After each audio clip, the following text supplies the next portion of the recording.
for your presence and thank you for being here today. This is my 5th week traveling nonstop, city to city, country to country. 5th week.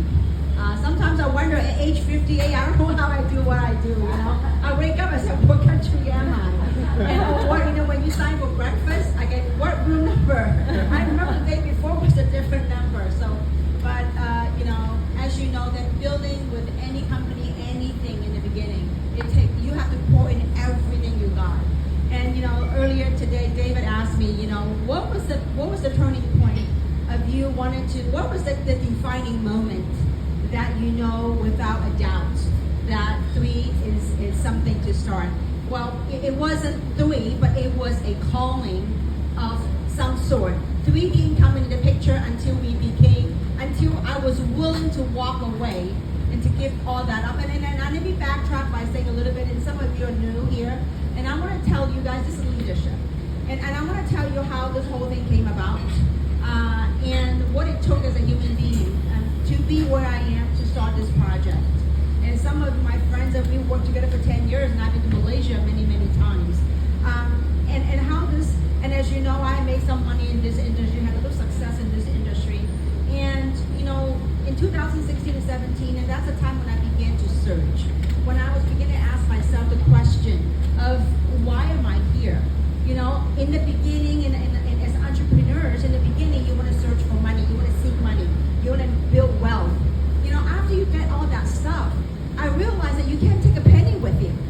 And I think one of, sometimes when you look forward, you can't see the plan, but when you look backward to different paths,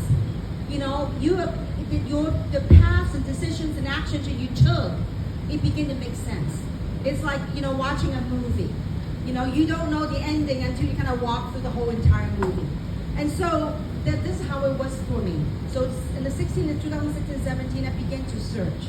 And one of the pivoting moments was when my mom passed about 2 years ago, a little over a year and a half ago, that, my mother saved and saved and saved and doesn't want to even spend a penny. It's just like, my father would drive, spend $5 on gasoline so that she could save 10 cents on a lettuce head, okay? And so when my mom passed, I went over all her clothing, all her stuff, and I found like $17,000 cash in one of her jacket pockets. I was digging through all her, Dad, don't throw away any clothes. Make sure you dig through all the pockets. Old people hide all kinds of stuff, And so, and to her, that was a whole lot of money, $17,000. And it really had tapped into something in me. I've always knew that money, material wealth, you can't take it with you. It's just material. And so when I found that money, looking at how my mother spent her whole life, the way she treated money, it makes me, just brings it home to know that you can't take it with you. Probably when my mom passed, she didn't even know that the money she had hidden there. I don't know how many years she hidden that money. And so if I were to look back at different things I reflect in my life, taking to where I am here today. And I want to tell the story of 3, so you have and you are all part of this. And so you have a relevancy or resonance of how you might be able to relate to the story. And so, when I made all the money, buy all the stuff, and whatever stuff I bought materially, I was happy for maybe, like maximum, I was happy for about a week. Then I'm like, okay, new cars, new toys, new jewelry, whatever. And I realized I don't even wear anything right now. And so, maybe except one. Okay, so, I said, what's next? What am I here to do? I have seen what money had done to people. Money had done many, many beautiful things as a tool. But at the same time, I have seen what money did to other people. And so I told myself, in my career, I know I have gifts. We all have gifts. And I'm particularly very gifted in this industry. And so I said, I don't want to speak again because I knew wealth didn't bring me true happiness. Because I was searching, I was seeking. So I didn't want to talk, and some of you maybe you don't even hear me come out. You may perhaps see me once a year. I may come out once a year. Because I told myself, if I want to come out and be constantly out there, I want it to be my words, my thoughts, my heart, it has to be in alignment. And so I began to move, looking for a place to stay. And so I went into a small town called Sedona, Arizona. Some of you heard the story. I fell in love with that place, and connect with them more and more. So I was asking the universe, I said, what am I supposed to do? Now that I got the money issue out of the way, what's next? What's the next chapter of my life? And so sometimes when we seek something, we expect the answer right away.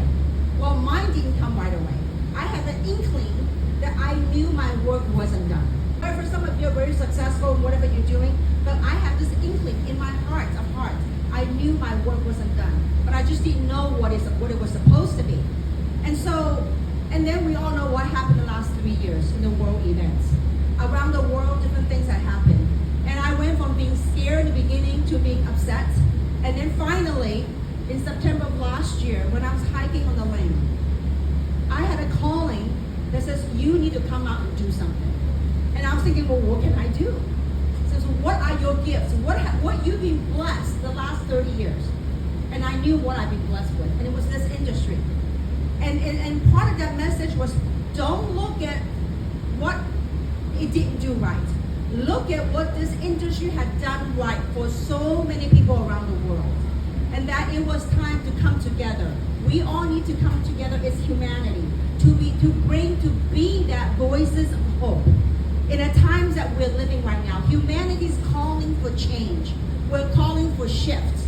And so then I go, okay, what do I do? And the next morning I wake up and the message was to call a couple in San Diego. I'm like, who do I know in San Diego? So then the person I called was Samson. I said, Samson, I'm asked to call a couple in San Diego. He says, why? I said, well, I'm asked to start something. And Samson goes, well, I said, I remember a while ago you told me about a couple in San Diego. So Samson called this couple. Some of you heard about their names, Lance and Tracy Smith. So I said, well, by the way, I'm coming back to LA. Tell them I want to meet. And so Samson was very protective because, if someone got the news that, I come out and want to meet them, you don't know what they were going to say. So long story short, Samson surprised them and they drove from San Diego. And then I came out and met with them. And I told them what I was feeling. I said what I was called to do. I was called to call a couple from San Diego. I said I was called to start a project using our gift. I said I want to build a legacy project. I want to build something so it really truly impact lives. And also, I was praying for a line of products that will help change people, especially what has gone through the last couple of years. I was hoping for a line of product that will mitigate some of the negative impact that took place the last couple of years. And so, I didn't know what product, I didn't know what. So Samson and I, we talked, and then Lance said, you know what? I think I have a solution. Of all the people that they know in the industry, there's only one person that they feel comfortable with that he feels, Lance and Tracy said, his values and vision are in alignment with ours. Challenge. And then I said, well, what's the challenge? He goes, well, he's the CEO of a $50 million company. And I said, so? I said, I said, a couple from San Diego to call. So fast forward that they call. Daniel flew over to Sedona, and we had a meeting. And it's not a meeting of the minds. More importantly, it was a meeting of the hearts for me. I want to make sure that we find, because this is a legacy project, I want to find a company, a founder, a CEO, that will have the heart to sustain and have the vision to take us where we want to go. This is a legacy project. So, in sometime, I think in October, November, I don't remember now, that I woke up one morning and the message go, Kim, you need to resign. And, now, think about, some of you would, I had the blessing to make 7-figure a month after month, year after year. 7-figure is what? How many commas in the 7-figure? 2 commas, right? So, and I remember in 2016, 17, I constantly asked myself this question. If I was truly seeking, this is calling myself out and working on my own shadows. I asked myself, what if I were to do the next chapter of my life, was I willing to walk away that passive residual income that I had built for 13 and a half years? Was I willing to give that up? This is a question I asked myself since 2016, 17. And the answer was yes. But with that kind of decision, I want to make sure whatever I decide to do is it needs to have a confirmation that I am doing the right thing. And so I woke up one morning, in sometime in October, November, and the message was you need to walk away. And I said, okay, I'm ready. So I literally, I would say that was one of the most liberating thing I've ever done in my business career. I remember that one day, and then the message came. I called up my lawyer, my friend Mike McCormick, who has passed, and I'm sure he's with us right now. And so Mike says, Kim, if that's your calling, if that's your thing, I will do it. So Mike helped me draft a letter, and I submit my resignation and walk away from a quite substantial passive residual check. And it was most liberating because I literally was standing by the computer waiting for 9:09 p.m. to submit that letter. And so the minute I hit submit, I was dancing around my house like a little girl. I was so liberated. And so, but it was truly, you talk about walking on faith. It wasn't me. There was 40 other people besides myself that walk away from the check for something we call a calling, something we're called to do. So there's magic happening. And I can get emotional because every city, every country I've been to the last 5 weeks, I've met and talked to people that they said how the product had impacted their lives, and how so many people, all skin color, all hair color, would say, you know what, I have been waiting for something like this. And every event that we went to the last 5 weeks were packed, were jam-packed. And so there's some amazing divinity at work that draw all of us together. Think about this. 13 and a half, 14 years ago now, I started a business, a company, in my kitchen table with 5 of us.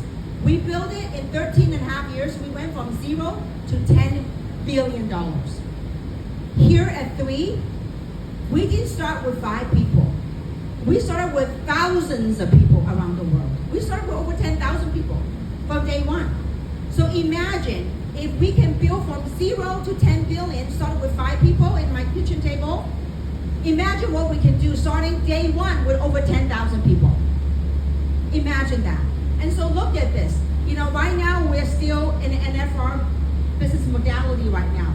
And we are so blessed. The company is willing to look into expanding and to be on the ground in this country and a few more countries this year.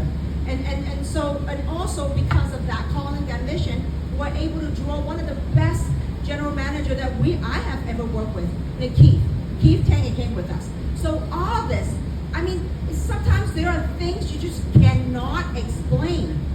At age 58, I'm 58 years old, hopping every day, city to city to city. This is way beyond money, you guys. This is a calling. This is a calling to help humanity, us. In order to change the world, we must change first. So I'm really, really grateful for your presence here today. And not only today, but what you're about to do. Because you have no idea whose lives you're going to touch. We are just here starting, laying the groundwork. It's hard work, but it's very rewarding work. Because you guys are the ones that's going to take this company to the next level. We are just here setting it up, passing the baton to you guys. You all will be legends of this industry. We just want to do it, and there's quite a lot of multi-million-dollar earners that are in this company right now, that are in from this space. They too are in their mid-50s, that they wanted to create a legacy company so that more and more people can have the opportunity not only for physical wellness and financial wellness, but ultimately, in the story of my calling, ultimately, in the beginning, we're going to have great products. It's great to have an opportunity for people to taste the abundance that we're meant to live. But ultimately, the most important thing is not the first 2. Ultimately, it's spiritual wellness. Because as you look around this world right now, how many people that have money, but they're spiritually bankrupt? How many people you know that are like that? How many people you know that are lost? And people ask, well, what is spiritual wellness? You heard the saying, right? Success is an inside job. You heard that, right? So this path, this is a business platform. By working this business platform, gaining better health, also gaining financial independence, when you do the work, you will You will work your way, working your way to success. That in of itself is a journey to spiritual wellness. And you know, sometimes there are things you just can't explain, but there are so many people in this lifetime that haven't had the opportunity yet to work on their spiritual wellness, that work on themselves. And this is a tremendous opportunity. And you know, and you know, people want to have a definitive program. I know that that is coming. I know that that definitive program is coming. Right now, what we're doing is building this global community. Without a global community, no program is going to work. So that, and hence, why are we doing this? Why did I go? This is my how many city, Gary? This is 16 cities the last 5 weeks. Multiple countries. And you know how I travel? I don't have any check-in luggage. I only have 2 carry-on. 1 shoes. I refuse to wear high heel these days. You know, so, you know, I want you to really think about this.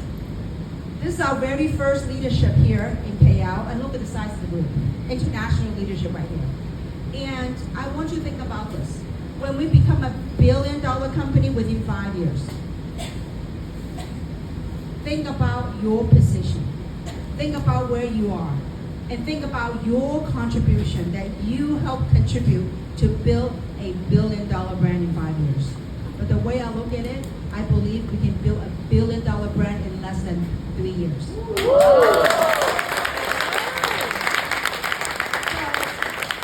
important thing, I want to share this with you. Now, there is a model of how the world, there's studies been done, new concept and new companies. Now, I want you to think about this. This is a new concept. What we're doing has never been done before in network marketing. And with that, what I mean is this. Most network marketing companies, the CEO, the owner will form a company, and then they will go and recruit leaders to work for their company. Well, our company is very different. You know, our company is formed by distributors. There's a group of like hundreds of leaders. We went out to seek a CEO, to form a CEO, to run a company. It's very disruptive, the way we're doing it. And so there's 5 stages on how the general marketplace accept new concepts, okay? And the first one is called innovators, okay? The second one is called early adapters. The third one is called early majority. The fourth one is called late majority. And the fifth one is called laggers. And the percentages in which it breaks up goes something like this. In the entire population, about 2.5% people are innovators. These are people that are thought leaders. These are people that are risk takers. They see something that resonates with them, they want to jump in. And so there's only 2.5%. And the second half is called early adapters. There's about 13.5%. Those are influencers. When something have a little testimonial, that's when they jump in. Early majority, when something is proven, then they come in. That's about 34%. Late majority, when an idea, a concept is already proven, when plenty of testimonial documents, then they will join. That's about another 34%. Then the other 16% are laggers. People are skeptics. They don't like change. But the point I want to share with you are these. You all are what? What category do you think you guys belong to? Innovators. We haven't even got to early adapters yet. So you are part of an incredible group of people. They are what I call change agents. You guys are change makers. That, you know, like Keith had talked about in the very beginning, that there were challenges. I remember in the very beginning, you didn't get product for weeks and sometimes months. But that's what happened with innovators. You know, we're willing to endure some of the challenges. And so, but the rewards are tremendous for those innovators that are willing to put through it. Because this is, guys, is beyond business. And I know we have medical professionals right here. With this line of product, we were in Midwest. I was an American tour in different cities in America. My gosh, I think we have over 450 medical professionals, doctors, holistic healers, healthcare professionals. They absolutely love the product. They live by the product. They use the product. And some of the testimonial I heard from these healthcare professionals, absolutely unbelievable. So we have something very special. The product line are the best I've ever seen in my 30 years in the wellness space. So our prayer has been answered. We have something very special. And I am really grateful for your trust, for your belief, and taking the leap of faith to be a part of this incredible journey. And really, I don't know. It's really I felt it here, but I know that He said that when you're ready to take the leap, He will send the people. And here you are. So thank you so very much.